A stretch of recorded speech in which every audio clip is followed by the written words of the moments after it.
Saya belum pernah temukan ada seorang kepala desa yang menjadi kepala desa di 7 wilayah desa yang berbeda-beda, ya, dan melakukan tugasnya dengan sangat baik, dan bahkan masyarakat di desa itu bahkan selalu meminta supaya dia menjadi kepala desa di sana.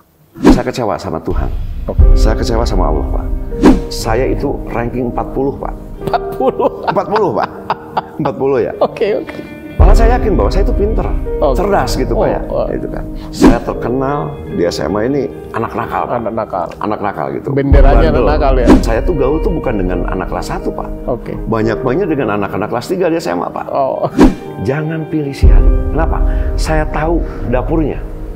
Kurangnya saya, Pak. Kurangnya ekonomi saya. Khawatirnya aset desa dijual, saya memeras rakyat, uang dikorupsi, Pak. Yap.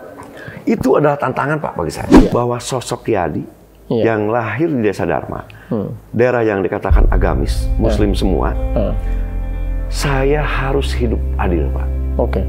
Semua harus saya lalui. Di daerah Kuningan yang terkenal agamis dalam agama mayoritas Islam. Ya.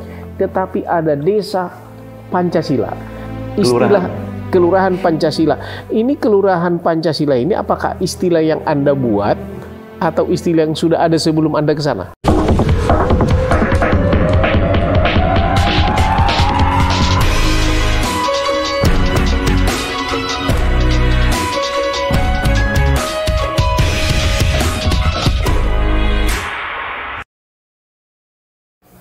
Pada saat ini kami sedang berada di Kuningan.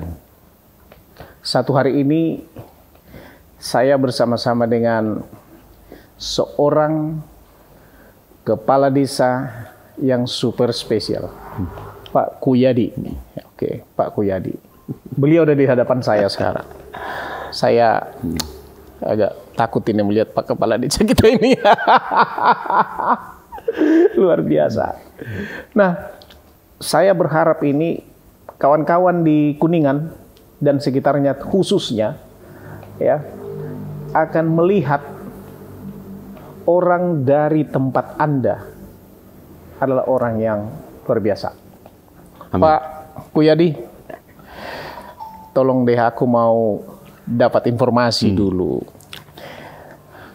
Latar belakang keluarga Anda pada waktu Anda kecil, atau bagaimana awalnya Anda kok memulai hidup itu seperti apa sih? Ya, terima kasih, Pak. Ya.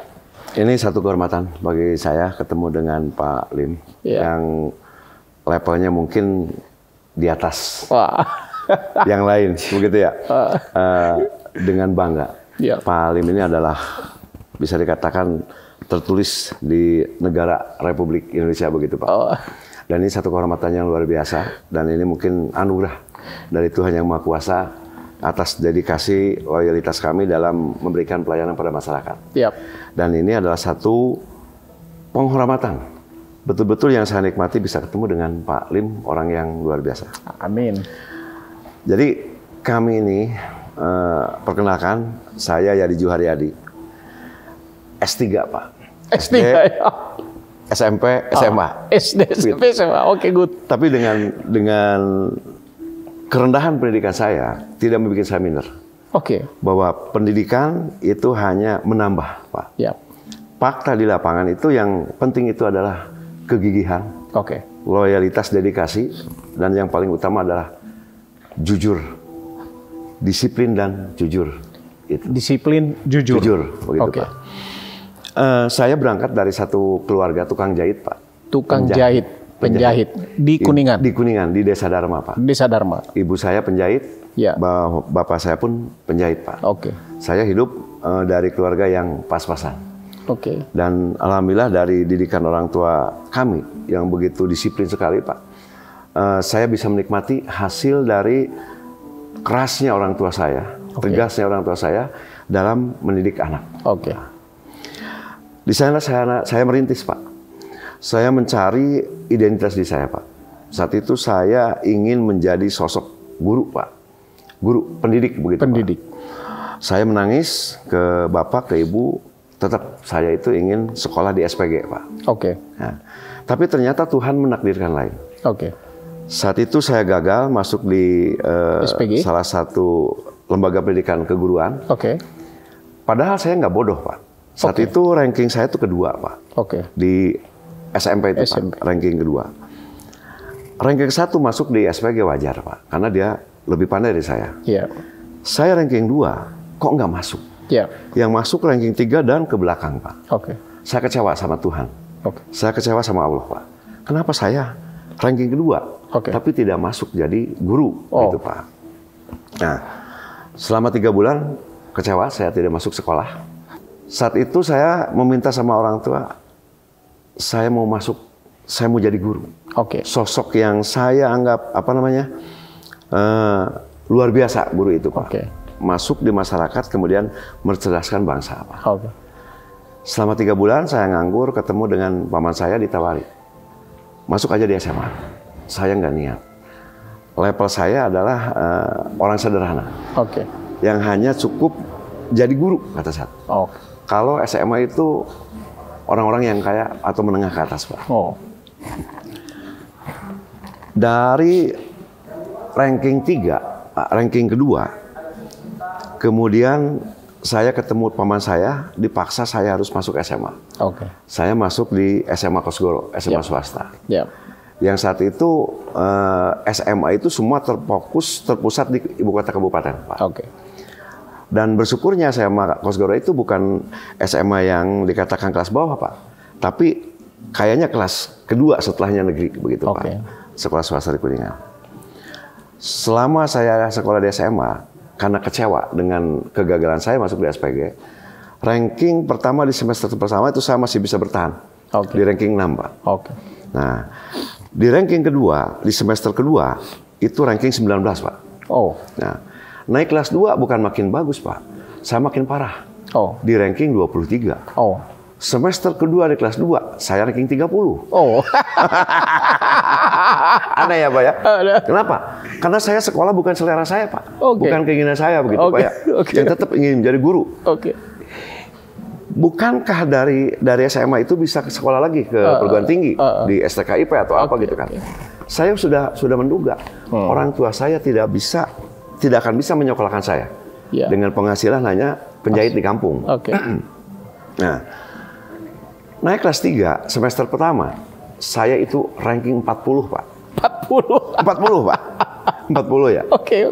Padahal saya yakin bahwa saya itu pinter, cerdas gitu, Pak ya. Itu kan. Saya pelajari. Setelahnya di kelas 3 semester ke-1 di ranking 40, saya baru sadar, Pak. Seandainya saya tetap seperti ini, bagaimana masa depan orang tua saya? Yang membesarkan saya. Saya mungkin bisa saja mengecewakan mereka yang telah membesarkan saya. Di semester ke-1, kelas 3, mulai saya sadar. Saya dekati kepala sekolah, wali kelas, juga guru, saya minta ampun. Saya siap insaf. Saya tidak akan nakal lagi. Saya ngomong sama kepala sekolah bahwa saya kalau mencari popularitas di sekolah dengan kepandaian saya nggak sanggup. Saya orang Badung, nakal, sekolah kecewa. Jadi saya mencari bendera lain, yaitu dengan nakal. Saya terkenal di SMA ini anak nakal, Pak. Anak nakal gitu. Benderanya anak nakal ya? Iya. Jadi saya bawa bendera nakal, Pak. Nah, begitu saya udah terkenal, dari mulai kelas 1 sampai kelas 3, dari mulai saya kelas 1, rekan ada yang kelas 3, saya tuh gaul tuh bukan dengan anak kelas 1, Pak. Banyak-banyak dengan anak-anak kelas 3 di SMA, Pak. Nah, yang luar biasa, Pak, yang saya nikmati, kayaknya nih talenta sudah ada, Pak. Nah, jadi saya itu mencari bendera, popularitas itu bukan dari kepandaian, Pak. Karena sulit untuk bersaing, Pak. Begitu ya. Dengan mereka yang harus belajar tekun, kemudian gizi juga harus baik mungkinnya, Pak, ditunjang dengan fasilitas yang cukup dari orang tua. Sehingga saya ngambil bendera itu bendera nakal, Pak. Saya terkenal di sekolah itu nakal, Pak. Tapi nakal ini saya juga perhitungan, Pak. Kapan saya nakal dan kapan saya harus berhenti. Nah, ketika kelas 3 di semester ke-1, saya ranking di 40, kata saya bahaya. Kalau saya seperti ini terus, orang tua saya gagal. dan bagaimana dengan masa depan saya. Nah, setelah itu saya minta maaf ke kepala sekolah, doa juga ke orang tua. Saya tobat, saya mau jadi anak baik, begitu Pak. Ternyata dari ranking 40 pada saat kelulusan, saya tuh kembali ke ranking 15, Pak. Oh. Dengan 1 semester saya belajar dengan benar, khusyuk, takut dengan masa depan, takut dengan orang tua. Oke. Karena ancaman orang tua, kalau kamu nggak lulus, nggak usah sekolah lagi. Sudah stop saja, Pak. Kamu silakan jadi tukang kuli, katanya, Pak. Itu masih terngiang dengan saya, Pak. Tunggu dulu. Ya. Dari tadinya ranking 40. Ya. Karena ada kesadaran dan ingin mau berubah. Iya. Turun. Ya, dengan kan? Drastis ke ranking 15. Ke 15. Ya. Artinya usaha itu membuahkan hasil. Kesadaran itu membuahkan hasil. Hasil. Itu kesadaran, Pak. Oke, good point. Jadi yang paling utama menurut saya itu sadar, Pak. Kapan kita harus berhenti? Sadar tanggung jawab kita ke depan, baik untuk keluarga maupun untuk diri sendiri, Pak. Nah itu menjadi modal saat itu, Pak. Setelah itu lulus SMA, orang tua saya mengajarkan kembali ilmu menjahit, Pak. Oke. Kata saya, ngapain, Pak? Kalau Bapak menjahit, kelihatan hidup seperti ini, saya nggak mau. Akhirnya saya ikut, Pak, dengan mandor bangunan di Jakarta. Di Jakarta? Ke Jakarta ikut. Ke Jakarta? Ke Jakarta. Jadi kuli bangunan? Kuli bangunan. Oke. Di tahun 84, Pak. 84. Saya masih ingat berhenti di Bundaran HI. Oke. Jalan dari Bundaran HI ke Blora, Pak, Duku Atas. Nah, jalan kaki, Pak, di sana. Oke. Saya masuk ikut kerja jadi kuli bangunan. Saat itu ya di benak saya mungkin seperti orang kampung lainnya masuk Jakarta ingin sukses. Tapi saya aneh, Pak. Saya ingin tahu Jakarta itu dari level paling bawah, Pak. Oke. Dari paling bawah, yaitu kuli bangunan, Pak. Saya tidak bukan sekali, bukan 2 kali saya bawa batu bata merah, Pak. Atau bawa split. Di Jakarta di Jalan Tamrin, Pak. Itu mendorong itu. Intinya pedih. Merasa benar-benar kepedihan di Jakarta. Nah, makasih ya. Di Jakarta kurang lebih 1 tahun. Jadi kuli bangunan, Pak. Kuli bangunan ini. Ya. Saya berpikir, masa saya mau jadi kuli bangunan terus? Selama 1 tahun saya tidak kenal yang namanya hari libur, Pak. Kecuali hari besar, saya pulang. 1 hari libur itu berarti saya tidak bisa makan. Saat itu makan 1 kali makan itu 350. Nah, 3 kali makan berarti harus ada uang 1.050. Nah, kalau saya tidak kerja, dari mana saya makan? Begitu, Pak. Mungkin Tuhan itu udah mengatur skenario hidup saya, Pak. Di Jakarta saya udah dipercaya mewakili mandor bangunan. Saya menikmati, Pak. Semua pekerjaan saya nikmati, Pak. Segitu pedihnya hidup di Jakarta, Pak. Dengan panasnya, susah mandi, susah minum. Minum aja minta ke warung dimarahi, Pak. Beli, jangan minta melulu, gitu, Pak. Malam hari digerumuti nyamuk. 1 tahun saya mulai hafal Jakarta, Pak. Nah, masih punya saudara, Pak. Dulu di Biro Kepegawaian DKI namanya, Pak. Nah, anehnya, Pak. Ketika orang tua saya menyuruh saya, kamu dekatin nih orang pejabat di DKI, di Biro Kepegawaian DKI. Sama sekali saya lupa, Pak. Lupa. Padahal antara rumah saya dengan paman saya itu hanya terhalang 1 rumah, Pak. Ini skenario Allah yang luar biasa, Pak. Kata saya tuh, siapa? Pak Wawan Gunawan. Nggak tahu. Saya nggak tahu Pak Wawan Gunawan. Akhirnya saya tidak menemukan Pak Wawan Gunawan, Pak Aris, yang kerja di Biro Kepegawaian DKI saat itu. Pak. Akhirnya saya putus asa. Udah pulang aja. Dan kebetulan ibu nyuruh pulang, Pak. Saya pulang di kampung, ibu saya nyuruh, udah kamu menjahit lagi sama bapak di sini. Kampung Dharma? Dharma lagi, balik lagi ke Dharma. Saya nggak mau, tetap berontak nggak mau dengan pekerjaan profesi seperti orang tua saya itu penjahit. Saya ke Bandung, Pak. Di Bandung ikut menjahit konveksi, Pak. Nah, yang hitungannya berapa rupiah, Pak? Kalau ingin baju itu sistemnya, jadi hari ini kita bikin kerah baju, bikin kantong. Kata saya, kapan nyampainya ini? Kapan nyampainya, kan? Pulang, Pak. Pulang lagi ke Kuningan? Ke Kuningan. Saya berkali-kali dibohongi, Pak. saat itu oleh para pejabat untuk menjadi PNS, Pak, pegawai negeri sipil. Mungkin tiga oknum pejabat yang membohongi saya, Pak. Tapi saya ikhlas, Pak. Ikhlas? Ikhlas, Pak. Walaupun dibohongi? Walaupun saya dibohongi. Tahu dibohongi? Tahu dibohongi, Oke. April, Oktober, dulu tuh ada istilah pengangkatan tambal sulam, Pak. Oke. April. Oke. Saya tagih lagi, kapan nih? Oktober, April, Oktober. Udah. Saya putus asa, kembali lagi ke Jakarta. Kerja di pabrik kerupuk, Pak. Oke. Kerupuk karena deket dengan orang Tasik gitu, Pak. Yang Alik bikin kerupuk putih itu, Pak. Oke. Di sana saya tuh kerja selama kurang lebih 4 bulan, Pak. Ibu saya manggil lagi. Pulang. Di Pemda Kuningan ada testing katanya untuk PNS. Kata saya nggak mau. Berapa gaji PNS? Itu saya tanyakan ke kakak saya, udah lebih dulu jadi guru. Katanya 44.000. Kata saya, cukup apa uang 44.000? Saya di sini per hari udah digaji 3.000 rupiah per hari. Nah, minum lagi, Pak. udah 100.000 sebulan bilang. Ibu saya tetap mendukung saya untuk jadi PNS, Pak. Oke. Nah, jadi PNS. Ceritanya tahun 92, tahun 87 saya ikut Sukwan, kemudian diangkat tahun 92, Pak. Semua pekerjaan di kantor tidak ada yang saya tolak, Pak. Oke. Oleh Pak Camat disuruh nyapu, saya nyapu.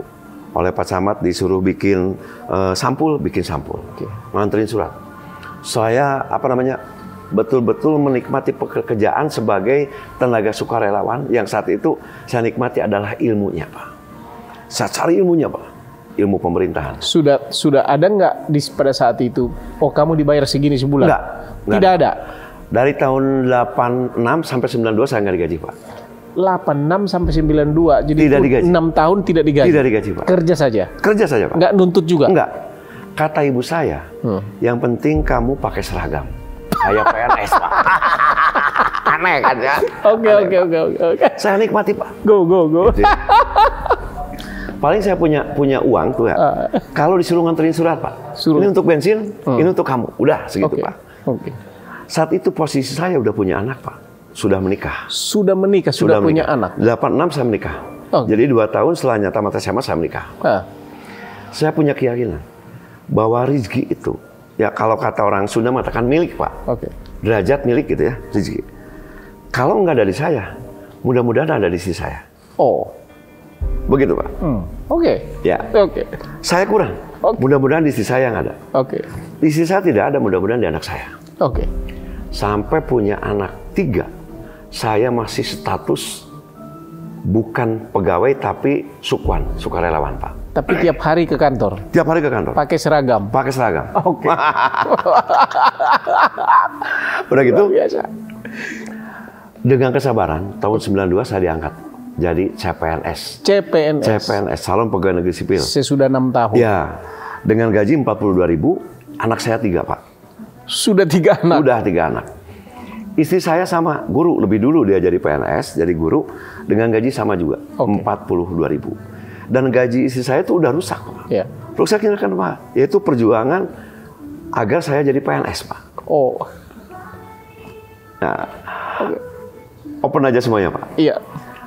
Hari Raya Idul Fitri, ketika orang lain merayakan dengan makanan yang enak, baju baru, saya disuguhi makan nasi aking, Pak.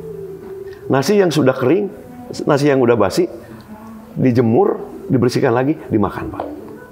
Saya ngomong sama istri saya, Bu, ini nasi apa? Kok nggak ada rasanya?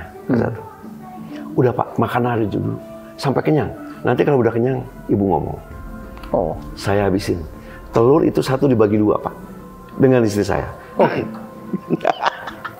Luar biasa. Semua saya keluaran, Pak. Luar biasa. Setelah kenyang, saya nanya, Bu, ini nasi apa? Ini nasi aron. Nasi sisa, dicuci, dikeringkan, dimasak lagi, Pak. Itu, Pak. Saya tidak sedih, Pak. Karena sekarang saya menikmati, biarpun saya tidak kaya, tapi hati saya, Pak, cukup bahagia, Pak, dengan karir saya. Tapi saat itu sudah PNS? Sudah PNS, dengan gaji 44.000. 44.000? Ya. Nah, sempat terpikirkan, Pak, saya keluar aja lah, kembali ke Jakarta. Karena kerja di Jakarta itu per hari 3.000 dengan uang makan. Iya. Ditambah lagi 3.000 ada uang transport segala Pak. Kata ibu saya, jangan keluar, jangan lanjut kamu jadi PNS nanti juga akan naik. Nah, saya terus jalani sebagai PNS, disuruh apapun sama pimpinan saya mau. Dan saat itu saya jujur, tetap hidup jujur. Saya mulai berkarir di organisasi kepemudaan. Oke. Di KNPI, di Karang Taruna, kemudian di Karang Taruna Kecamatan itu ada EPAKAT ya Pak. EPAKAT. Dan di KONI Pak. Di sana mulai saya kenal dengan para pejabat. Yang saya lihat tuh bukan uang Pak. Ilmu yang saya lihat. Oh, pejabat itu seperti ini, ketua organisasi seperti ini, saya pelajari Pak. Nah, di tahun 2005 Pak, udah kesininya 2005, saya dipercaya oleh Pak Camat untuk menjadi kartiker Pak namanya. Kartiker itu kepala desa sementara Pak. Kepala desa sementara. PJS namanya Pak. Pejabat kepala desa sementara. Saya berkarir di Desa Parung jadi pejabat sementara kurang lebih 1,5 tahun Pak. Oke.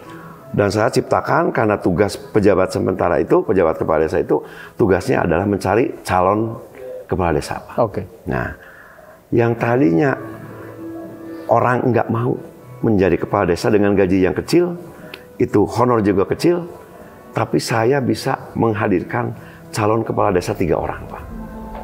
Itu atas support saya. Oke. Gitu Pak. Jadi di desa itu yang nggak mau jadi kepala desa ternyata jadi mau 3 orang kepala desa. Nah, udah gitu selesai terpilih menjadi kepala desa, 1 orang menjadi kepala desa, saya keluar. Udah, saya kembali ke kecamatan. Dan di kecamatan saya rasakan kok enak ya. Jadi kepala desa itu bisa menentukan satu cita-cita kita, misalnya ingin membangun masjid, ingin membangun drainase, ingin membangun ini, semua bisa terwujud Pak. Oke. Kata saya, kayaknya karir ini yang harus saya ambil. Gitu. Selang 1 tahun, di desa saya tuh ada pilihan kepala desa Pak. Yep. Saya ikut di tahun 2007 Pak. Oke. Itu 2007 saya di usia 42 tahun, saya jadi kepala desa Dharma Pak. Oke. Sementara kepala desa Dharma itu ibu kota kecamatan dengan jumlah penduduk cukup banyak dan terkenal dengan daerah agamis Pak. Oke. Jadi sosok saya ini sudah jauh sekali Pak dari keinginan para sesepuh desa Pak. Oke. Yang harusnya sosok kepala desa itu adalah panutan masyarakat. Iya. Sementara saya orang Badung Pak. Dengan latar belakang dulu nakal saya. Mereka tahu semua. Mereka tahu Pak. Oke. Saya pakai celana pendek. Ya. Saya dulu minum. Ya. Mereka tahu Pak nakalnya saya. Tapi saya tidak kalah Pak. Saya dekati para alim ulama sesepuh menyampaikan bahwa saya dengan menjadi kepala desa adalah ingin bertobat Pak. Saya ingin mengabdikan diri untuk kepentingan masyarakat. Oke. Kalau Bapak Ibu sama saya manggil sebagai kepala desa, gitu, jangan panggil kepala desa. Anggap saya ini kepala kantor. Oke. Kalau kepala desa itu konotasinya udah beda gitu ya Pak. Kepala desa otomatis orang yang disepuhkan. Nah, alhamdulillah Pak. Dalam periode pertama, saya mendapat predikat sebagai desa peradaban.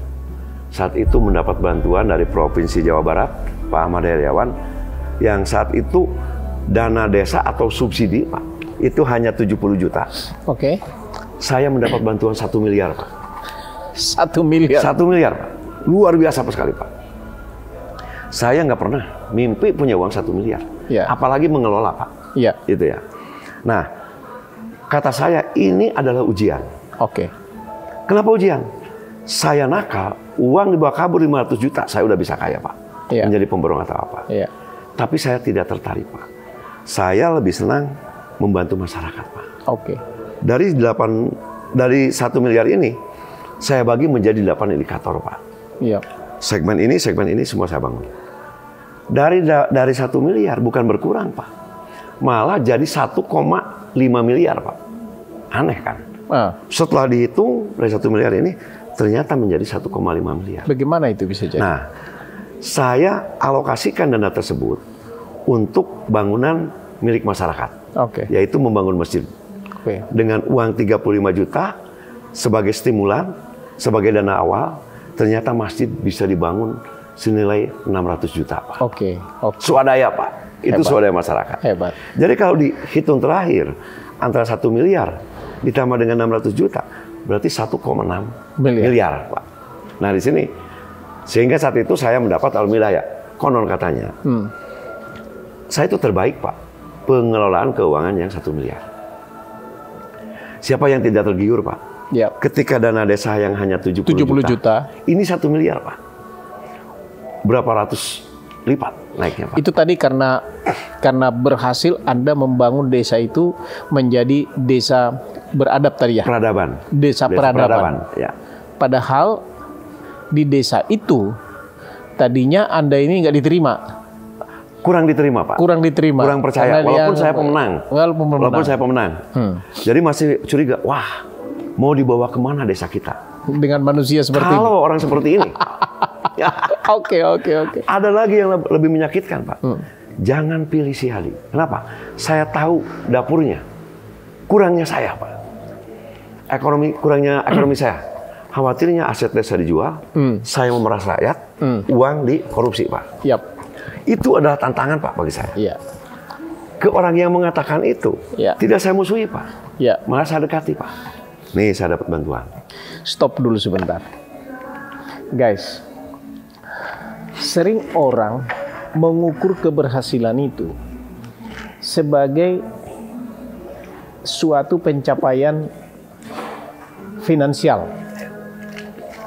atau pencapaian itu, keberhasilan itu diukur dengan misalnya prestasi di bidang menjadi juara dunia dan sebagainya. Tetapi sesungguhnya keberhasilan itu bukan diukur dengan itu. Keberhasilan itu bagaimana seseorang bisa menciptakan sesuatu yang bermanfaat bagi masyarakat. Merubah peradaban. Ada pengakuan tadi dari Gubernur Jawa Barat bahwa desa yang Anda pimpin pada saat itu menjadi desa peradaban. Desa terbaik dalam pengelolaan keuangan. Desa terbaik dalam pengelola keuangan. Bantuan yang 1 miliar itu. Oh, itu bantuan yang akhirnya datang bantuan 1 miliar. Tapi sebelum desa terbaik dalam mengelola bantuan yang 1 miliar, Pak. Oh iya. Karena ada beberapa desa. Ada 100 desa di Jawa Barat. 100 desa di Jawa Barat yang memperoleh bantuan 1 miliar. Nah, desa Anda ini adalah yang desa terbaik dalam pengelolaan yang 1 miliar. Tetapi sebelum datang itu bantuan 1 miliar, Anda sudah ada pengakuan dari pemerintah bahwa desa Anda itu menjadi desa peradaban. Itu perjuangan yang sangat berat sekali, Pak. Iyalah, artinya ada istilah, ada penghargaan itu Anda dapatkan menjadi desa peradaban. Yang tadinya bukan desa peradaban. Dengan adanya itu maka terpilihlah desa Anda mendapatkan bantuan dari pemerintah, dari pemerintah provinsi 1 miliar. Kemudian setelah dapat 1 miliar itu, maka desa Anda menjadi yang terbaik ketika mengelola yang 1 miliar itu. Betul, Pak. Begitu ya? Betul, Pak. Betul. Begitu ya? Dari 100 desa saya yang terbaik. Oke. Sehingga Pak Gubernur datang sendiri ke desa saya memakai pesawat helikopter meresmikan 100 desa peradaban di Jawa Barat, Pak. 100 desa peradaban dan diwakili di desa Anda. Desa. Datang langsung Pak Heriawan, Pak Gubernur waktu itu. Betul, ke tempat desa itu, saya. naik helikopter. Begitu, Pak. Luar biasa. Lanjut, Pak. Siap. Nah, dari sana, Pak, pola pikir masyarakat, Pak, melihat uang 1 miliar itu sesuatu yang luar biasa. Mereka curiga, Pak. Saat itu saya justru mencari dana ke atas kemana-mana, bantuan-bantuan untuk kemakmuran desa kami. Saat itu yang didapat bukan prestasi yang baik, bukan bukan ucapan syukur atau luar biasa. Malah saya dituduh korupsi. Saya hanya menangis bahwa hanya Tuhan yang tahu, hanya Allah yang tahu. Saya tidak punya apa-apa. Ketika mau pilihan kepala desa, yang kedua, saya diam. Satu, menguji sejauh mana kepercayaan masyarakat dengan jumlah hak pilih 4.700. Berapa orang sih yang asli memilih saya? Yang rasional, Pak. Saya diam pada saat pemilihan, rival politik saya mendapat suara 2.700.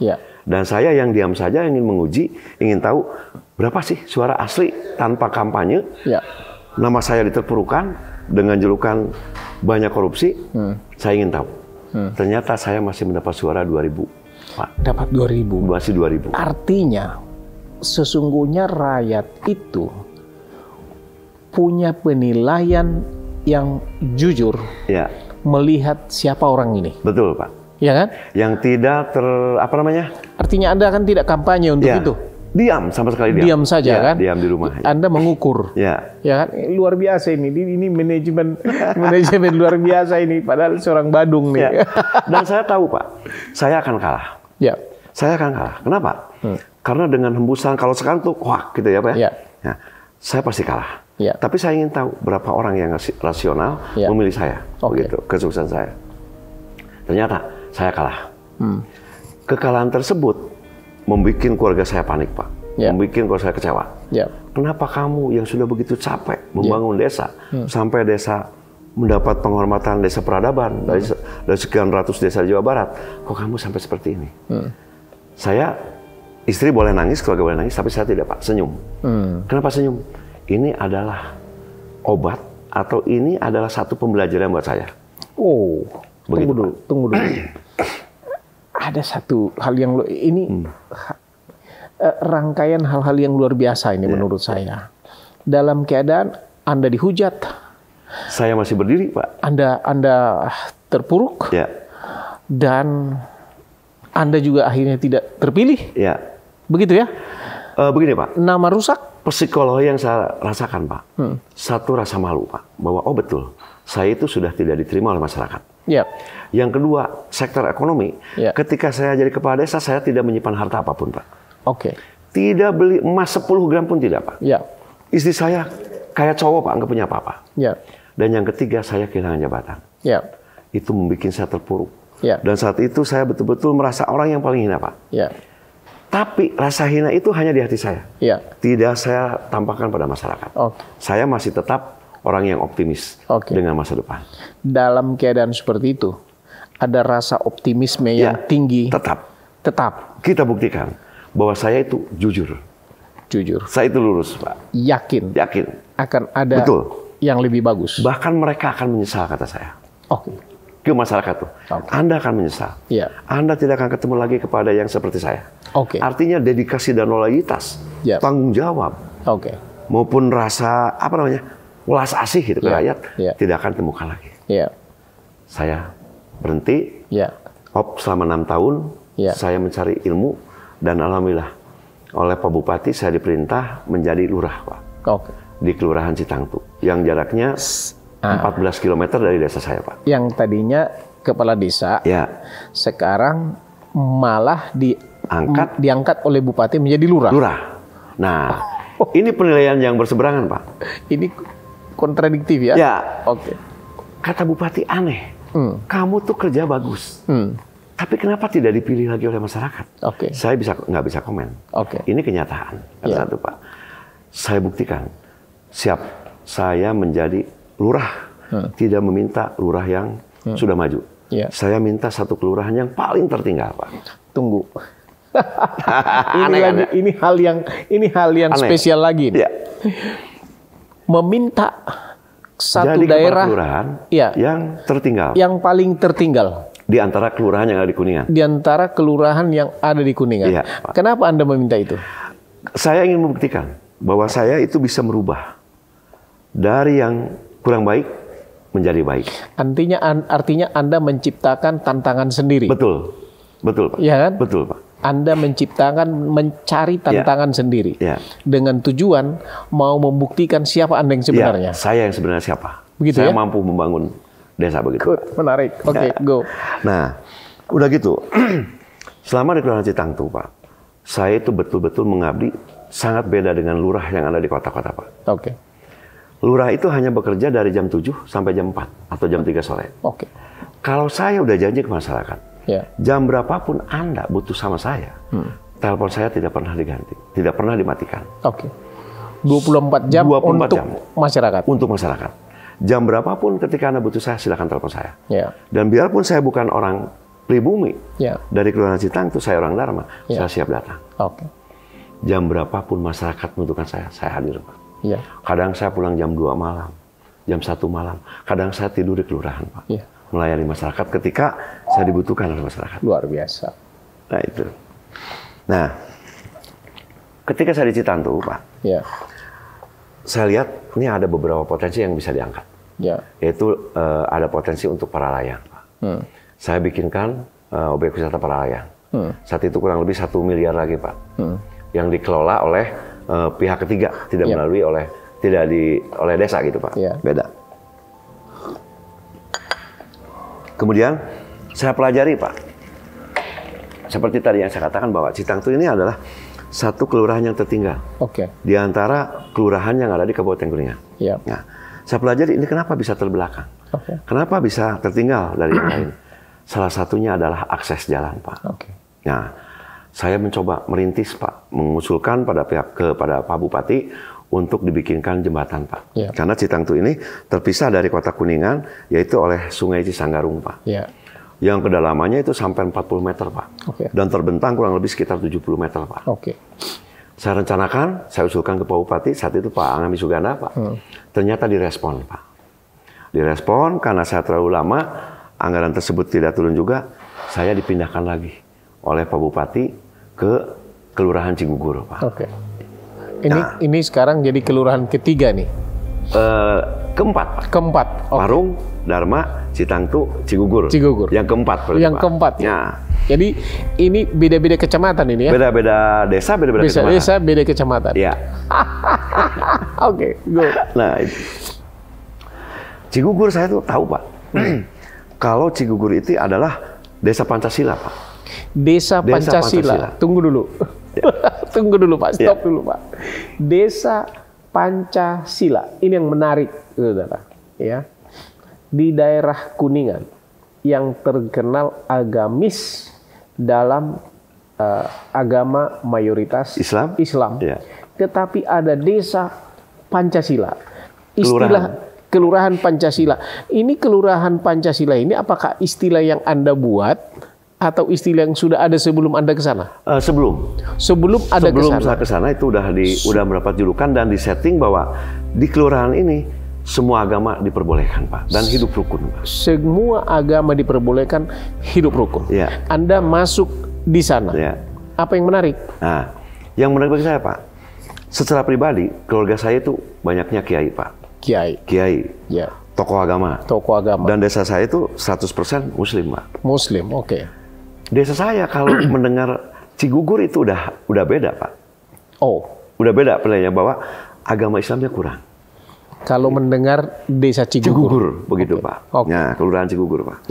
Saya masuk, kata saya, prinsip saya bahwa yang namanya desa yang Ba'datun Thayyibatun Warobun Gofur dan yang dikatakan desa Madani, negeri Madani, itu bukan berarti Islam semua, Pak. Seperti Madinah. Kanjeng Nabi Muhammad memimpin Madinah itu Islamnya ada, Yahudinya ada, macam-macam dan sebagainya. Tapi Nabi Muhammad bisa mengayomi semua agama dan mereka hidup rukun. Nah, saya bercermin dari Nabi Muhammad. Kenapa saya tidak bisa? Itu pemahaman Anda dalam realita yang sesungguhnya. Iya, betul, Pak. Yang mestinya gitu. Iya, begitu, Pak. Nah, saya masuk Cigugur. Saya pelajari, Pak. Lurah, kepala kelurahan yang mengayomi seluruh masyarakat yang di dalamnya berbagai macam agama. Nah, justru saya harus memperlihatkan.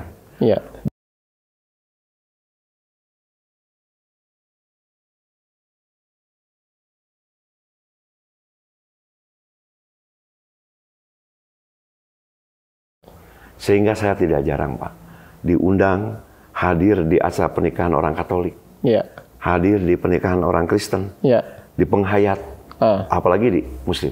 Saya selalu hadir. Dan saya selalu mengatakan siap. Kapanpun Anda butuh, saya siap melayani. Saya bersyukur, Pak, di sana bisa menyelesaikan beberapa sengketa antara umat beragama yang kalau dibiarkan, ini akan menjadi permasalahan horizontal maupun vertikal, Pak. Betul. Karena ada kaitan dengan kejaksaan, pengadilan. Macam-macam. Ya, dengan agamanya lagi juga ada, Pak. Iya. Saya bersyukur bisa menyelesaikan permasalahan sengketa Paseban. Iya. Paseban itu adalah satu komunitas aliran kepercayaan yang dikatakan apa namanya? Sunda, itu aliran Sunda, Pak. Apa namanya? Penghayat, Pak. Penghayat itu. Karawitan ya? Karawitan. Bukan karawitan apa ya? Penghayat. Keyakinan aliran lah. Kepercayaan. Aliran kepercayaan. Oke. Nah, saat itu saya bersyukur bisa menyelesaikan permasalahan, termasuk gereja Kiming juga di sana ada. Gereja Kiming itu adalah gereja yang gereja umat Kristen. Itu, Pak, ada permasalahan. Saya bersyukur bisa selesaikan juga. Di antara mereka? Di antara mereka. Dan Anda masuk? Ya, dan saya tanyakan siapa nih yang mau bikin masalah? Orang Muslim dengan Kristen atau siapa? Antara sesama Kristen sendiri? Antar beragama atau bukan? Bukan, Pak, katanya. Ini antar Kristen dengan Kristen. Kalau Katolik, nyaman. Bagaimana you menyelesaikan itu? Saya panggil kedua belah pihak yang bersangkutan. Antara Kristen dengan Kristen? Iya, saya panggil kedua pihak. Saat itu di atas organisasi Kristen tuh nggak tahu apa, saya lupa lagi. Adalah PGI atau apalah itu. Ya, gitu. Saya usulkan bikin surat untuk menyelesaikan perkara ini. Begitu. Tapi ujung-ujungnya adalah kesadaran dari pemilik tanah yang dipakai oleh gereja tersebut, Pak. Udah, Pak, kalau Bapak percaya akhirat, percaya surga dan neraka, apakah dengan tanah sekian mau diambil, pahala Bapak nanti hilang di akhirat? Saya yakin dari gereja ini akan menjadi pahala untuk Bapak. Akhirnya redam, dan sekarang enjoy, tidak ada masalah, Pak. Guys, ini realita di lapangan. Pemerintah, wakil pemerintah ataupun pemerintah sendiri yang betul-betul menempatkan diri sebagai pemerintah. Kalau kita lihat banyak daerah di banyak tempat justru berpihak, sehingga timbul gejolak, timbul masalah. Ya, nah ini justru kalau saya melihat ini, Pak, Pak Kubu, ya. Nanti saya mau ngomong ini, Anda ini siapa gitu loh. Saya masih mau lanjut dulu, mau dengar. Bagaimana di desa Pancasila itu, kan sekarang gini, Pak, contoh. Yang aku tahu, Pak, kita di Indonesia ini ada lucunya, Pak. Orang yang hidup pun dipisah, disekat-sekat, agamanya ini, agamanya ini. Sampai mati pun dipisah, Pak. Betul. Ya kan? Oh, ini kuburan ini, kuburan seolah-olah tanah itu beda gitu kan. Kayak gimana Anda mengatasi hal begini, gimana, Satu Pak? pengalaman, Pak. Saya tadinya ingin menertibkan, Pak. Di kelurahan itu ingin menertibkan. Bahwa ini makam Muslim, ini non-Muslim. Begitu, Pak. Karena saya melihat bahwa di pemakaman di daerah Cigugur ini, Kelurahan Cigugur ini bercampur, Pak. Bercampur, gitu. Saya masuk, kata saya tuh, akan kita pisahkan nih. Muslim, Katolik, atau Kristen, Pak. Tapi ternyata atas masukan dari warga, jangan, Pak. Justru dengan pemisahan ini rentan terjadinya chaos, Pak. Permasalahan di warga. Kenapa? Karena yang meninggal itu, yang pakai salib itu adalah kakek saya. Saya Muslim, Pak. Jadi kalau dipisahkan saya nggak rela. Saya dipisahkan dengan kuburan saya dengan kakek saya. Atau kakek saya Muslim, saya Katolik. Atau saya Kristen. Saya nggak mau pisah dengan kuburan orang tua saya. Luar biasa. Sehingga saya mengiyakan, oke, saya tidak akan berubah selama ini sudah baik. Untuk ada perubahan, kalau bukan kebaikan malah kerusakan. Lanjut, Pak, kata saya. Dilanjutkan sampai sekarang, ya bersyukur di Cigugur tuh masih aman-aman saja. Jadi berdampingan ya, salib, terus Muslim, Katolik, penghayat, semua jadi satu. Nah, ini makanya disebut tadi ini di situ ada gereja, ada masjid, segala macam. Itu makanya ini disebut dengan kampung Pancasila atau kelurahan desa Pancasila. Nah, saya sendiri, Pak, sebetulnya jarang, Pak, lurah yang datang ke pemakaman warga. Saya tuh ingin tahu, Pak. Yang namanya proses agama itu kan ritual, ya, Pak. Ritual mereka. Kita tidak bisa mengatakan bahwa ini ritualnya begini. Kok ini seperti ini? Saya tidak, Pak. Justru saya ingin tahu. Kekurangan kelebihan mereka itu secara rasional itu apa? Begitu, Pak. Saya ikut ke pemakaman non-muslim. Oh, seperti ini, seperti ini. Masuk ke pemakaman Islam, orang Islam, seperti ini, seperti ini. Jadi saya itu mengetahui bahwa, apa namanya, esensinya, mereka itu punya keyakinan bahwa yang baik itu, pahalanya baik lagi. Kepercayaan itu hanya peradaban. Yang merubahnya itu hanya peradaban. Begitu Pak. Dan yang namanya peradaban terus berkembang selama tidak saling bergesekan. Antara umat ini dengan umat ini tidak akan tersinggungan, Pak. Itu akan tetap berjalan mulus, Pak. Nah, di hari-hari besar, Pak, Idul Fitri misalnya, Pak, kita mengadakan sholat berjamaah di Masjid Jami, masjid besar gitu, Pak. Itu yang menjaga itu, kalau sekarang ada ansor yang suka menjaga gereja gitu, Pak. Saya itu sudah dilaksanakan, Pak. Jauh sebelum ansor sekarang, Pak. Saya itu udah memanggil orang-orang Katolik, orang-orang Kristen untuk merapihkan bekas sholat umat Islam pada hari raya. Apa contohnya? Ada yang bawa sejadah, ada yang tidak. Ada yang bawa kardus, ada yang bawa kertas koran. Dan itu berjalan dengan baik. Dan itu berjalan dengan baik. Ketika mereka pulang, yang merapikan itu adalah orang-orang Katolik, orang-orang Kristen, juga orang penghayat, Pak. Itu. Jadi di Cigugur mungkin Allah menentukan lain. Saya hanya 1,5 tahun di Cigugur. Saya dipindahkan lagi menjadi kepala seksi pemerintahan di Kecamatan Kadugede. Ini luar biasa, Pak. Saya itu sampai punya jabatan eselon 4B, Pak. Yang saya lihat, mereka yang punya jabatan eselon 4B itu rata-rata sarjana, Pak. Sementara saya hanya SMA saja, SMA Pak. saja. Nah, kenapa tidak kuliah? Saya tidak tertarik, Pak. Kenapa tidak tertarik? Karena yang saya rasakan bukan legalitas sarjananya. Yang berkenan di masyarakat itu adalah pengabdian kita, Pak. Jadi pelayanannya ya, pengabdiannya, kepuasannya, Pak. Kepuasan. Untuk apa gelar S1, S2? Kalau tidak diterima oleh masyarakat. Dan kiprahnya tidak ada untuk masyarakat. Betul. Yang saya rasakan adalah, walaupun saya hanya SMA, tapi saya bisa memfasilitasi mereka orang miskin yang tidak punya rumah. Kita usulkan untuk memiliki rumah yang layak huni. Mereka yang tidak usaha, saya usulkan untuk mendapat bantuan UMKM. Orang yang sakit tidak mampu berobat, saya tolong untuk digratiskan. Ini jadi lurah ke berapa? Udah ke berapa ini itu tadi? Itu berarti 1, 2, 3, keempat. Nah, minum lagi, Pak, sebentar ya. Hebat sekali. Oke. Nah, saya duduk sebagai kasih pemerintahan di Kecamatan Kadugede, yang levelnya di atas lurah sebetulnya, Pak. Levelnya kita satu kecamatan, Pak. Tapi saya tidak menikmati, Pak. Saya gelisah di tempat itu, Pak. Karena ini bukan dunia saya. Dunia saya adalah pelayan masyarakat. Langsung berhadapan dengan masyarakat. Ketika melihat rakyat yang lapar, yang sakit, yang perlu pertolongan, yang perlu penyelesaian, itu saya hadir dan bisa menyelesaikan masalah itu. Itu adalah kenikmatan yang tak terhingga untuk saya, Pak.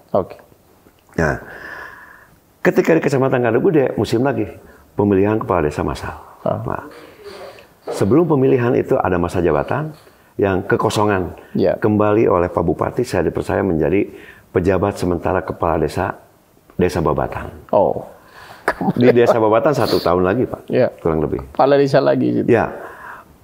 Bersyukur ada bangunan-bangunan yang katakan kalau sekarang mangkarak tidak terdanai atau karena habis masa jabatan, itu saya membuat gedung serbaguna, Pak. Dalam 1 tahun selesai, Pak. Dan saya menyelesaikan renovasi Masjid Jami juga, Pak. Begitu. Di Babatan. Selesai 1 tahun, musim lagi pilihan kepala desa, saya dipindahkan lagi, Pak. Menjadi PJS Kepala Desa Bayuning, Pak.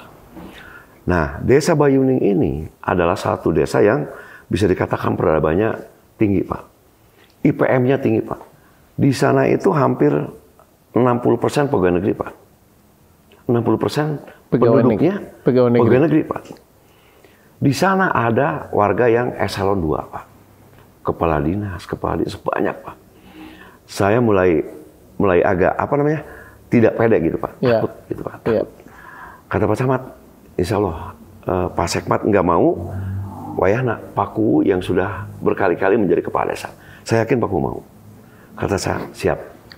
Saya menjadi kepala desa Bayuning, yang terkenal kritis, yang terkenal SDM-nya tinggi, yang terkenal dengan desa PNS, Pak. Desa PNS? Desa PNS, karena 60% itu pegawai, Pak. Eselon di atas Anda semua? Di atas saya semua, Pak. Kepala UPTD, Pak. Bahkan ada kepala dinas, Pak. Saya pertama masuk ke desa Bayuning, perkenalkan dengan warga. Saya hanya mengatakan begini. Saya awalnya masuk desa Bayuning itu takut dengan SDM masyarakatnya seperti ini. Tapi saya berani. Kenapa? Karena di desa Bayuning belum mendengar ada orang Bayuning memakan manusia. Tidak ada manusia yang dimakan oleh Bayuning. Di sana bersyukur, Pak. Saya bisa menghadirkan calon kepala desa karena judulnya tugas dari pejabat sementara kepala desa itu adalah mencari kepala desa, Pak. Saya mengajak lagi. Sehingga muncul 4 calon kepala desa. Itu, Pak. Kepala desa menjadi sesuatu yang menarik ya? Yang menarik, Pak. Nah, selama saya di Bayuning, sering waktu, akhir masa jabatan di desa saya, kepala desanya udah habis lagi, Pak. Dan saya dengan rasa peduli untuk masyarakat, untuk membangun desa, karena maaf bukan mendiskreditkan atau merendahkan yang kemarin, Pak. Saya lihat kurang optimal, Pak. Pada saat dana desa turun ke desa, pada saat saya melihat bahwa desa saya ini potensi, Pak. Kenapa tidak bisa lebih dari desa-desa yang lain yang ada di Kecamatan Dharma? Itu, Pak. Saya kembali ikut pemilihan dan bersyukur. Dari suara 4.700, saya mengantongi 2.700. Terbalik dengan yang kemarin. Nah, yang 2.000 itu dibagi 3 kandidat kepala desa. Begitu. Jadi yang 2.000 dibagi 3, saya memperoleh 2.700. Jadi di sana tidak ada yang namanya apa tuh, Pak? Kalau di negara tuh apa? Apa namanya? Kalau yang kalah dengan yang menang tuh oposisi. Ya. Jadi tidak ada, karena saya menang mutlak, Pak. Ketika yang 3 kandidat disatukan pun, saya masih lebih dari mereka 700 dari mereka, masih lebih 700. Gitu. Nah, saya menikmati jabatan ini, dan saya di sini sama sekali tidak melihat materi, Pak.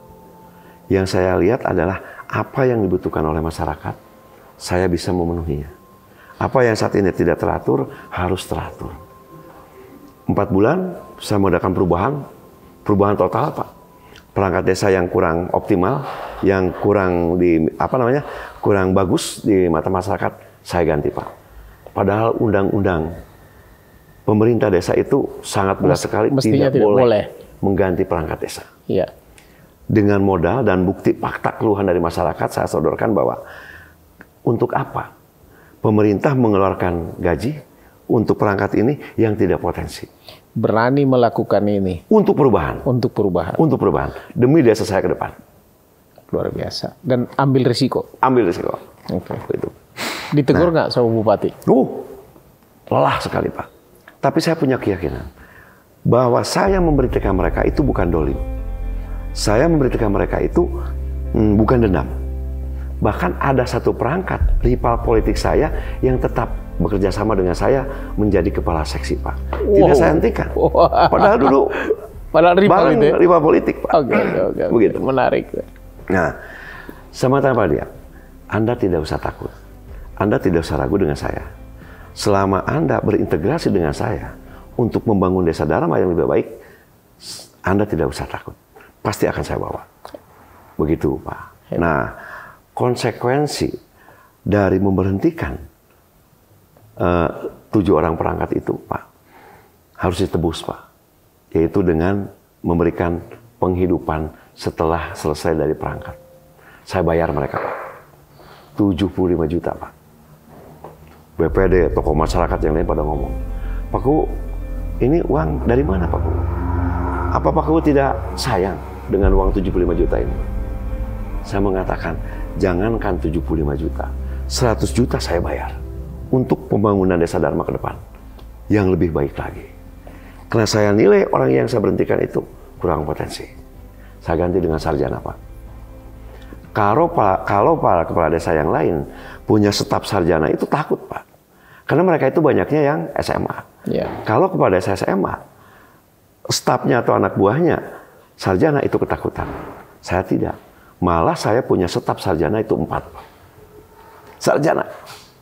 Begitu. Wah, ini luar biasa ini ya.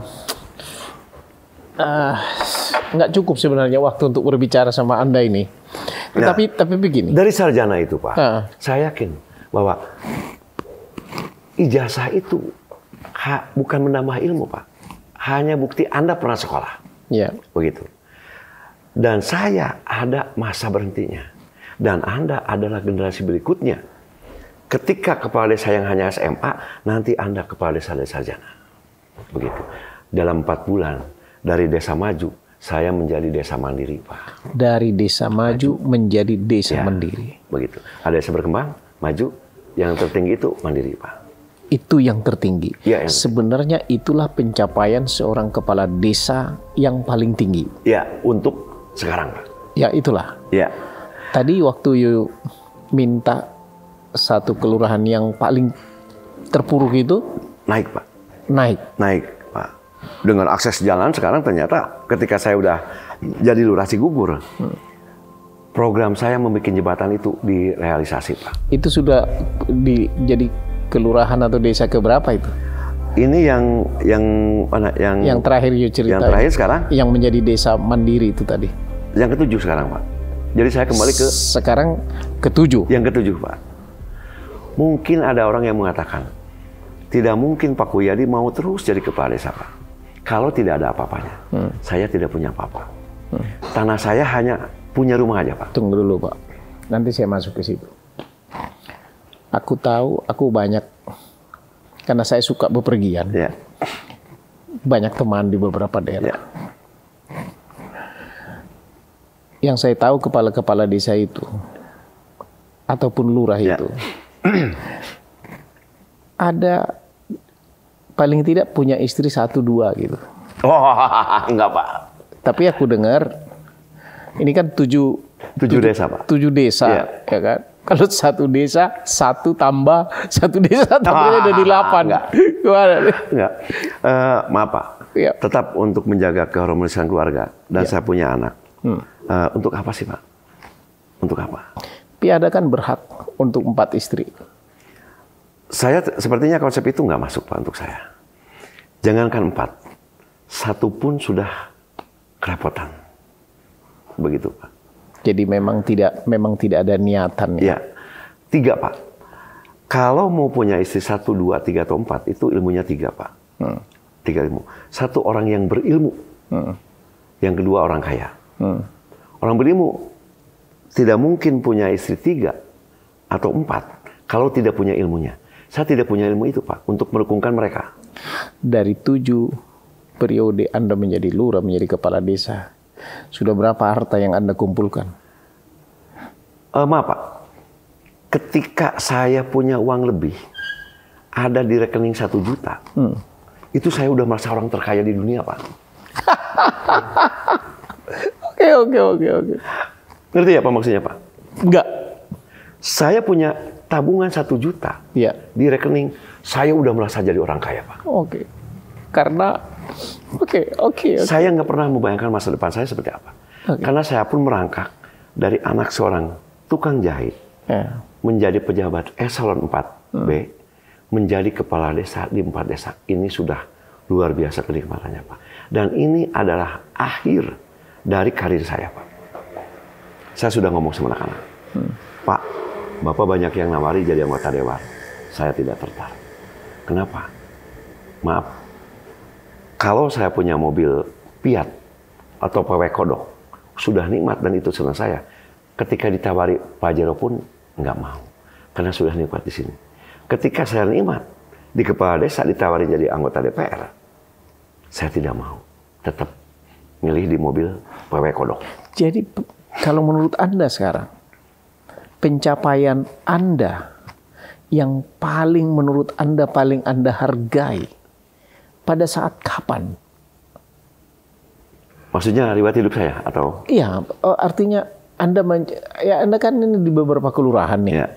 Sekarang saya tanya, istri Anda pun nggak bertambah? Enggak. Harta Anda pun? Tidak bertambah. Tidak bertambah, tidak Cukup ada. Untuk makan saja. Cukup untuk makan saja. Kalaupun. Jadi yang Anda capai apa sebenarnya? Kepuasan batin saya, Pak. Kepuasan batin. Dalam melayani masyarakat. Kepuasan batin dalam melayani masyarakat. Dan kepuasan saya ketika masyarakat puas menerima pelayanan dari saya, Pak. Itu sudah cukup. Itu sudah cukup. Dan yang saya tanamkan, yang saya wariskan kepada anak cucu saya, bukan harta, bukan kekayaan, Pak. Tapi ketika mendengar, Anda cucu siapa? Anda anak siapa? Oh, saya anaknya Pak Kuyadi. Pak Kuyadi itu bagus. Sayang sama yang miskin. Dia itu jujur, bisa mengelola desa dengan baik. Dengan amanah. Guys, sebenarnya Anda ini ustadz yang sesungguhnya. Wallahualam. Artinya begini. Sebenarnya pemimpin itu, gitu ya. Pemimpin itu adalah orang yang membawa kemaslahatan kepada umatnya. Amin. Mendengar dia itu berkarya, orang mengucapkan terima kasih. Senang. Mendengar berita tentang dia, orang ada rasa bahagia. Bertemu dengan dia, ada rasa senang.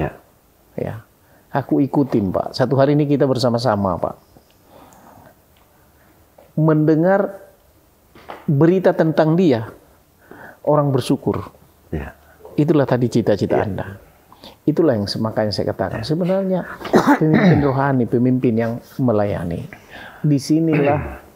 Inilah kalau buat saya suatu pencapaian yang luar biasa. Sebelum saya lanjutkan, Pak, ada yang mau saya tanya, gitu ya. Bagaimana Anda bertahan 6 tahun tidak digaji, tetap melayani, apapun disuruh tetap mau. Ya, bagaimana ini? Apa dasar keyakinan Anda yang membuat Anda melakukan itu? Karena ini sesuatu yang sangat luar biasa, Pak. Ini, Pak, ini adalah hasil, Pak, dari ketabahan saya dulu. Tidak digaji, tidak mendapatkan upah, bahkan lebih banyak sosialnya daripada nilai bisnisnya, banyak kurangnya daripada untungnya, Pak. Ini adalah satu penghormatan yang luar biasa. Saya dipercaya menjadi kepala desa di 7 kali menjadi kepala desa. Ya, tempat yang berbeda-beda. Di tempat yang berbeda-beda. Kecuali Dharma saya yang kedua ini. Nah, ini adalah nilai yang tidak bisa diuangkan, Pak. Bersyukurnya lagi ketika saya masuk ke desa yang pernah saya singgahi, masyarakat mengatakan, "Halo Pak Lurah, halo Pak Ku, pindah ke desa saya saja, jadi kepala desa di sini." Jadi saya itu kalau berpikir untuk menjadi bupati tidak bisa, apalagi gubernur, apalagi presiden, Pak. Sehingga yang paling rendah itu yang dipilih secara demokrasi oleh masyarakat, yang nyata-nyata terlihat oleh masyarakat, dinilai min plusnya hanya kepala desa. Saya dengar banyak yang mendukung Anda untuk menjadi bupati. Wah. Tapi Anda menolak. Kenapa? Kayaknya enggak. Ada yang mau sponsori juga, saya dengar. Nah, sepertinya gini, Pak. Kita mimpi jangan terlalu tinggi, Pak. Oke. Walaupun kita mimpi, kata Pak Soekarno itu, di antara bintang, jatuhnya juga ke bintang juga. Bermimpilah engkau setinggi langit. Kalaupun jatuh ke bintang. Iya. Nah, saya itu sederhana, Pak. Tidak usah mencari yang besar, Pak. Yang kecil tapi dinikmati. Karena tadi intinya adalah masyarakat, ya. Masyarakat. Pengabdian kepada masyarakat. Betul. Kepuasan masyarakat. Kepuasan masyarakat. Dan itu kepuasan saya, Pak. Itu juga ketika memberikan pengabdian yang terbaik untuk masyarakat. begitu Pak. Aku tadi mencatat begini Pak, ketika Anda berbicara sampai 6 tahun nggak digaji pun tetap Anda melakonin dan sebagainya, kalau apapun disuruh lakonin. Ada suatu... Oh ya sebentar. Iya. Yang 6 tahun tidak gaji itu, ini gajinya sekarang Pak. Sekarang. Kebaikan saya, rela saya 6 tahun tidak digaji itu, gajinya sekarang Pak. Oke. Saya menjadi sosok kiai yang hanya SMA, memiliki eselon 4B Pak. Ini buah.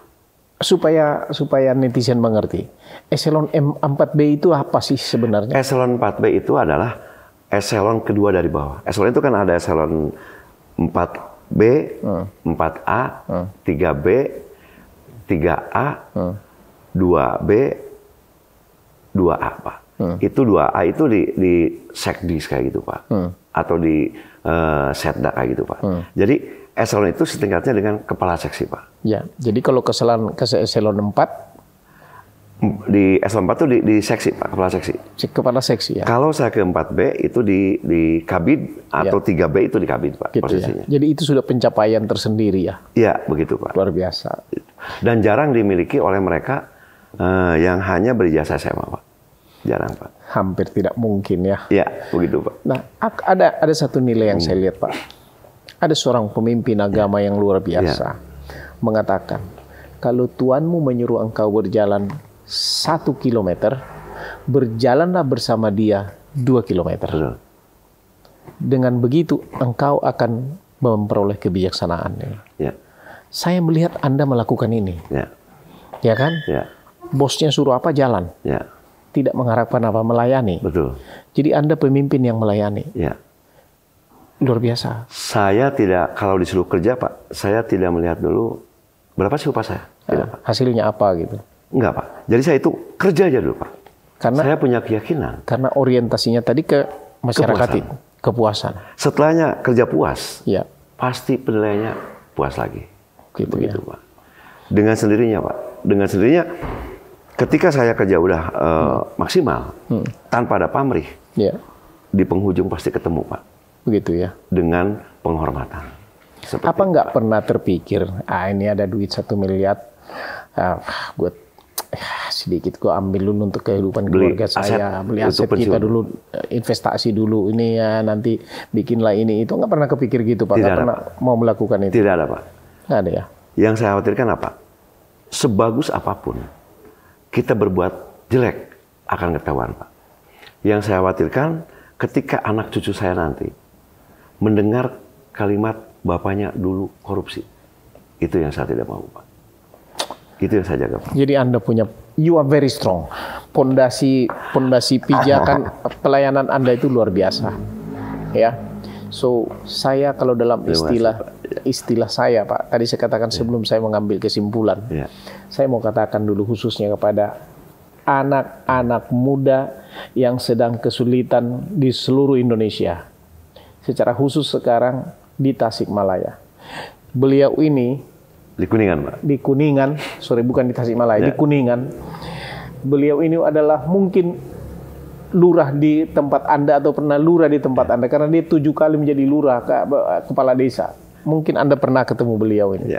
Beliau adalah orang yang tadinya dianggap tidak berhasil dan dia mulai dari kuli bangunan. Tetapi dengan tadi kegigihan, berkarya terus dengan pelayanan yang luar biasa, dia menjadi orang yang sangat berhasil menurut saya. So, tidak ada alasan buat anak-anak muda untuk tidak berhasil, untuk tidak bisa melayani. Ya, pondasinya sangat kuat.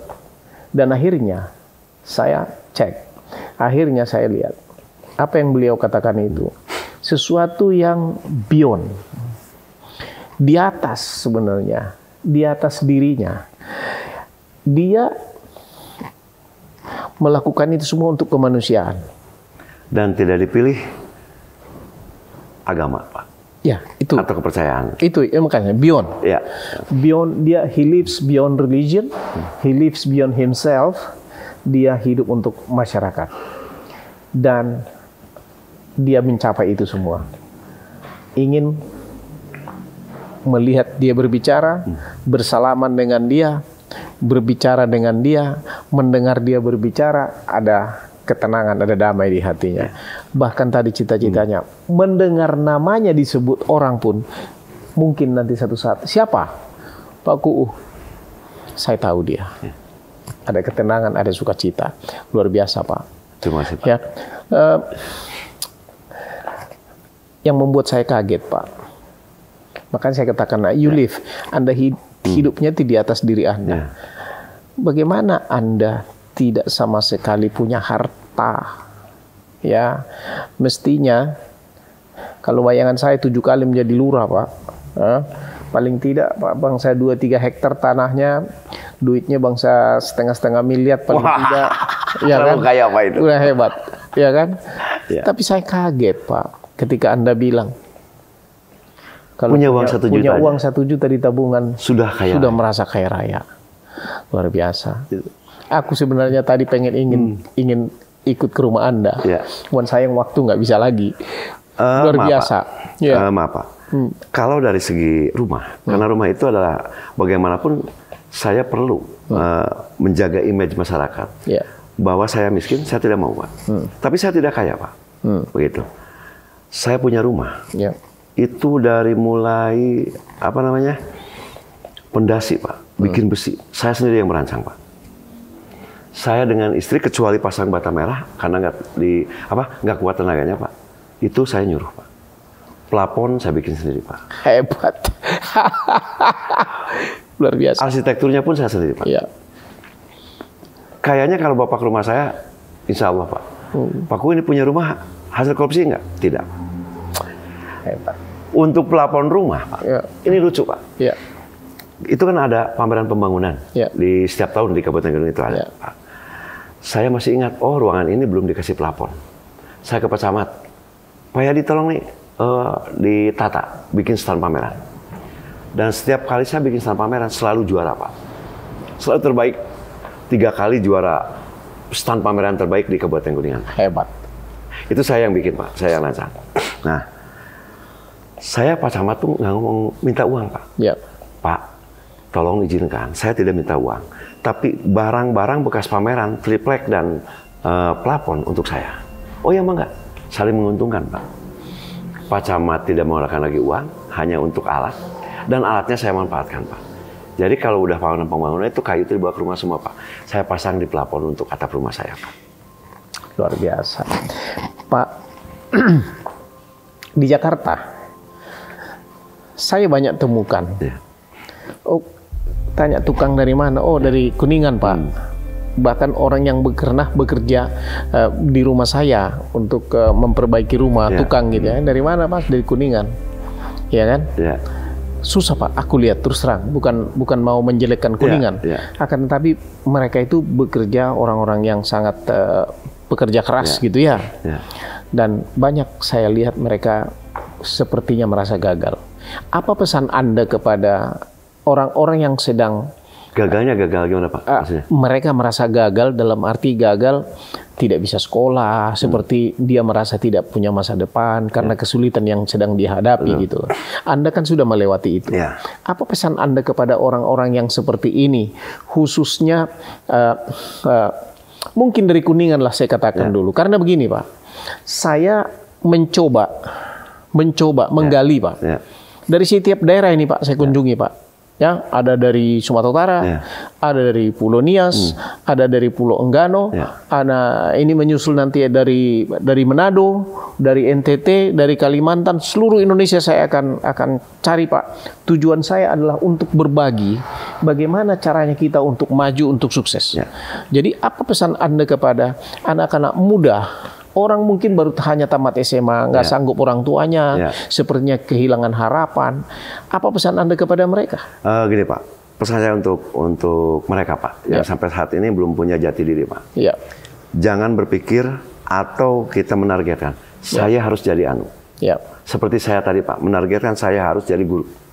Ternyata Tuhan menentukan lain, Allah menentukan lain, bahwa Anda itu tidak cocok untuk jadi guru, tapi untuk jadi orang birokrat. Nah, keterbatasan itu, kalau tadi mengatakan Bapak bahwa tebalnya tembok 12 meter, saya bongkar, Pak. Jadi yang menjadi modal saya itu apa? Satu, Pak, niat baik di hati, jangan melukai orang lain. Niat baik di hati, jangan melukai orang lain. Endingnya akan ketemu, Pak, dengan pahala. Ketemu dengan pahala. Ini kenikmatan saya terima, Pak. Begitu ya? Begitu. Sekecil apapun diminimalisir, saya tidak boleh korup, saya tidak boleh jahat. Kalaupun saya mendapat lebih, itu ada 3, Pak. Ya, pemimpin itu, Pak. Satu, ada pemimpin nomor 1 itu apa? Pemimpin yang tidak mau menerima barang-barang yang tidak halal. Yang kedua, pemimpinnya kedua yaitu pemimpin yang tahu ini haram. Tapi berhubung saya butuh, terpaksa ini saya makan. Di hatinya masih tertanam kesadaran, saya salah, saya berdosa. Yang paling jelek itu adalah pemimpin ketiga, Pak. Ketika dia memakan segala macam rezeki, segala macam kesempatan dimakan tanpa menyadari bahwa ini adalah salah, Pak. Jadi nomor satunya jujur. Jujur, dedikasi. Kita jangan melihat bahwa saya ini kerja tidak nyaman.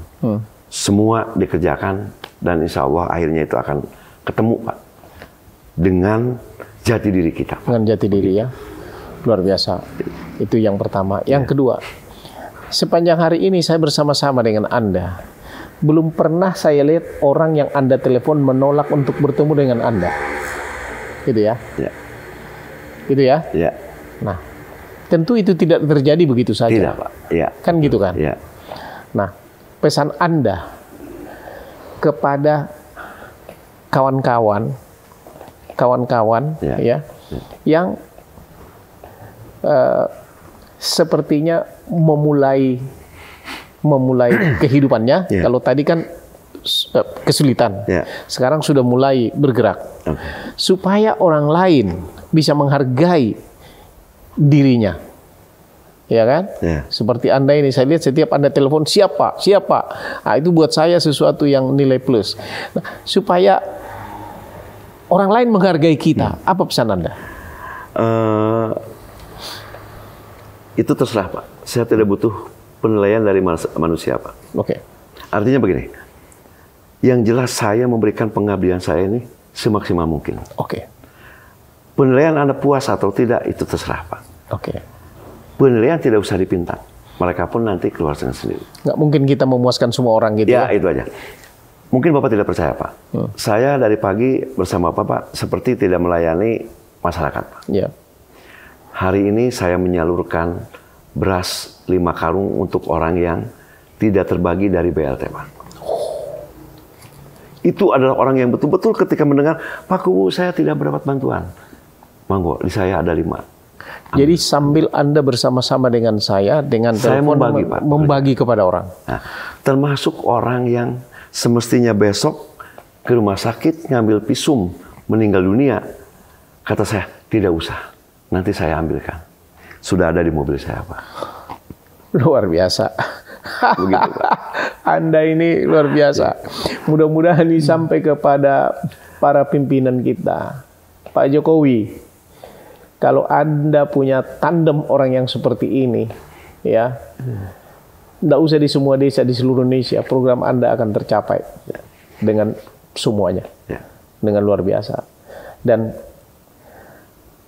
apa pesan Anda kepada orang-orang yang masih mengkotak-kotakkan agama, Pak? Salah, Pak. Tuhan atau Allah itu tidak membutuhkan negara agama. Tidak membutuhkan negara agama. Yang Allah butuhkan adalah orang yang taat beribadah, Pak. Ibadah itu siapa, Pak? Ibadah dengan cara Muslim, ibadah dengan cara Katolik, ibadah dengan cara Kristen, Hindu, dan lain sebagainya, Pak. Hebat. Tuhan itu tidak membutuhkan negara Islam.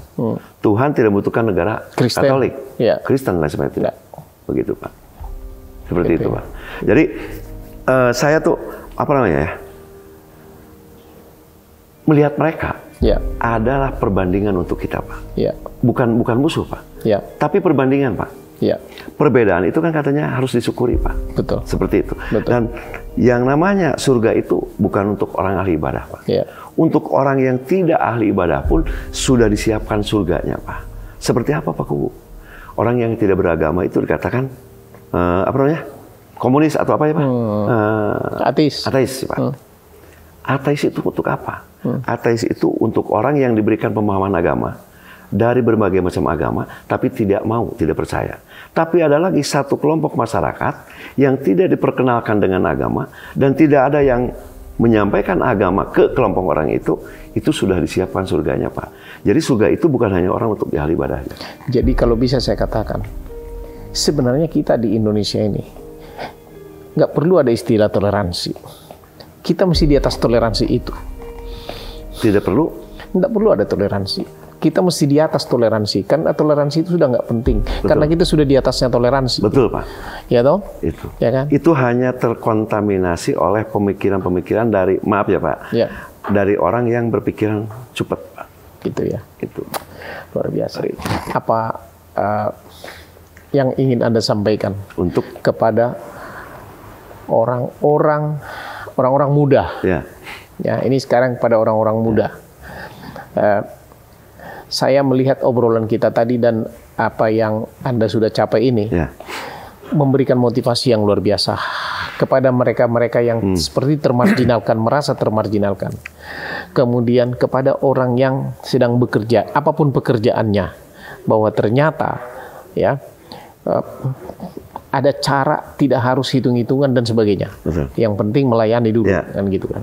Kemudian kepada para pegawai, menurut saya mungkin ASN juga ini boleh menjadi satu pelajaran yang luar biasa, ya. Di mana pelayanan kepada masyarakat itu adalah hal yang utama. Betul. Bahkan melebihi daripada dirinya ini. Betul. Saya lihat ini. Ya. Kemudian nilai yang lain adalah bagaimana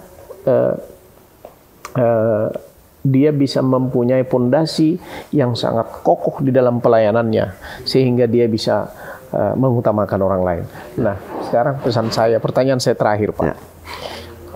Pesan Anda kepada orang-orang muda, ya, orang-orang muda yang memulai ingin, entah apapun pekerjaannya, memulai ingin melakukan profesinya gitu ya. Apa pesan Anda kepada mereka? Satu, nikmati, jiwai, kerjakan dengan sungguh-sungguh, Pak. Ya. Jangan pernah memikirkan atau menghayalkan satu pekerjaan di luar kemampuan kita. Ya. Artinya, ketika saya menjadi tukang kuli bangunan, kalau saat itu saya pelajari terus tidak dipanggil oleh orang tua, mungkin saya sudah menjadi pemborong, Pak. Karena saya tidak pernah main-main dengan pekerjaan yang diberikan kepada saya. Jadi untuk kaula muda ya, untuk generasi muda, apapun profesi Anda, selama itu dikerjakan dengan sungguh-sungguh, akan membuahkan hasil. Jangankan profesi yang baik, jadi copet pun kalau pencopet yang profesional, mungkin tidak akan tertangkap. Begitu aja, Pak. Luar biasa ya. Hebat. Oke. Jadi ada pesan lain yang ingin disampaikan kepada kawan-kawan di seluruh Indonesia ya, atau mau khususnya kepada orang Kuningan. Silakan, Pak, karena ini akan bergulir saya, Pak. Dari Kuningan nanti. Pak. Di zaman sekarang ini sangat rentan sekali, Pak, dengan gesekan umat. Ya. Tolong, Pak, saya sudah menjadi kepala desa yang dulu dibesarkan di sekolah agama Islam, Pak, walaupun hanya sanawiyah, Pak. Jangan pernah menyinggung urusan agama orang lain. Karena mereka pun punya kepercayaan. Kepercayaan adalah sesuatu nilai yang tidak bisa dibeli dengan uang. Kadang-kadang ketika kita ingin merubah keimanan seseorang, itu jaminannya adalah harga diri dan nyawanya. Orang Islam mengatakan jihad untuk agamanya. Begitu juga orang Katolik. Yang lainnya. Begitu juga dengan orang Kristen. Mereka pun ketika terusik ini akan menjadi sesuatu permasalahan yang luar biasa sekali, Pak. Bisa menjadi konflik horizontal. Konflik vertikal dan horizontal. Padahal yang di atas mungkin melihat, ya stupid kamu semua, nggak ngerti apa-apa kau katanya. Betul, seperti itu, Pak. Nah, terus untuk generasi muda, Pak, itu aja, Pak. Kerjakan sesuatu pekerjaan dengan kesungguh-sungguhan. Dan yang lebih penting lagi apa? Yaitu kejujuran, Pak. Gitu ya. Kejujuran. Ini Anda ini masih kelihatannya masih umur 41 tahun. Saya 57, Pak. Dan 57. Sudah mau pensiun. Saya tidak pernah yang bikin tua itu merisaukan hari esok, Pak. Begitu ya. Yang bikin orang cepat tua itu yang terlalu khawatir dengan hari esok, Pak. Jangan khawatir dengan hari esok. Ketika istri saya punya uang, 50.000 untuk besok makan. Jam 2 siang, saya minta untuk rokok. Bu, saya minta untuk rokok. Nggak ada. Ada juga untuk besok beli rokok. Kata saya, kok ibu nggak percaya sama Tuhan? Itu yang namanya dolim itu bukan hanya orang yang membakar Quran, membakar Injil atau apa, Pak. Orang yang tidak percaya dengan hari esok itu orang dolim, Pak. Dolim, Pak, ya. Nggak percaya sama Tuhan. Jadi jangan pernah khawatir dengan hari esok. Saya ambil uangnya. Saya setuju, Pak. Untuk beli rokok. Setuju, Pak. Pak, besok gimana? Masih ada 12 jam. Untuk mencari lagi kesusahan hari ini cukuplah untuk hari ini gitu ya. Luar biasa. Jangan risaukan hari esok, Pak. Ya, Pak, kita harus ketemu lagi untuk membahas banyak hal. Terima kasih, Pak. Ya, waktu nggak cukup. Saya, guys, ini sudah jam 11 malam. Karena tadi siang, besok pun kami tidak ada waktu untuk bertemu. Besok beliau mau rapat di Pemda, Pak, ya? Ya kan? Tentang pembahasan pembangunan tata ruang desa, Pak. Pembangunan tata ruang desa. Beliau orang yang sangat dibutuhkan. Tapi sangat berterima kasih, Pak. Saya bisa bertemu dengan orang yang sangat berdedikasi kepada masyarakat seperti Anda. Teruskan itu. Sedikit lagi waktu sudah mau pensiun, akan banyak orang yang akan kehilangan Anda. Dan saya yakin Pak Bupati pun akan kehilangan Anda kalau Anda harus pensiun. Karena saya dengar Anda orang yang sangat fleksibel kemana-mana itu ya. Dan menjadi contoh buat kawan-kawan PNS, saya kira juga ada nilai-nilai yang bagus yang kita pelajari dari beliau. Sukses, Pak. Siap. Ya. Terima kasih banyak atas kesempatan ini. Pak. Guys, banyak nilai yang kita pelajari. Kiranya bermanfaat kepada kita semua. NKRI, harga mati. Dan ini bagi saya adalah pengalaman yang luar biasa. Bisa ketemu dengan Pak Lim yang levelnya udah level menteri. Kampung Pancasila. Siap. Desa, Kelurahan Pancasila, Desa Pancasila, Pak. Siap. Pak Jokowi, Pak Tito, segera wujudkan jargon desa Kelurahan Pancasila.